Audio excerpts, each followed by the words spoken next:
চট্টগ্রামের আকবর্ষায় উত্তর দিগন্তের উদ্যোগে মেধাবী ও সুবিধাবঞ্চিত শিক্ষার্থীদের মাঝে স্কুল ড্রেস বিতরণ করা হয়েছে।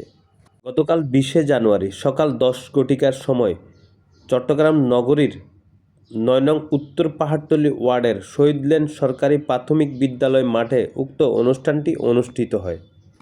অনুষ্ঠান শুরু হয় কোরআন তেলাওয়াতের মধ্য দিয়ে। অনুষ্ঠানটির সভাপতিত্ব করেন এম.এইচ. বাদল। সঞ্চালনায় ছিলেন বিএনপি নেতা আব্দুর রহিম সজল।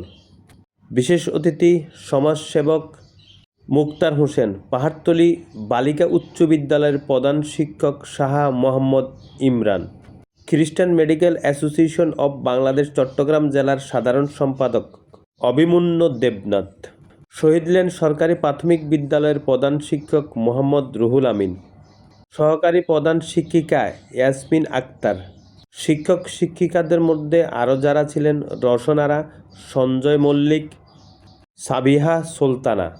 উত্তর দিগন্ত সংগঠনটির সদস্যরা যারা উপস্থিত ছিলেন আলহাজ আব্দুল লতিফ, তৈয়বুল হোসেন মানিক, ওমর ফারুক, জসিমউদ্দিন, আবুল বাশার, জাহাঙ্গীর আলম।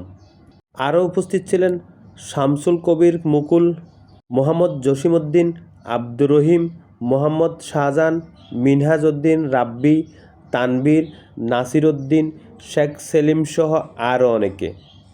এ সময় বক্তারা বলেন, আমাদের এই সংগঠনটি সম্পূর্ণ অরাজনৈতিক একটি সংগঠন।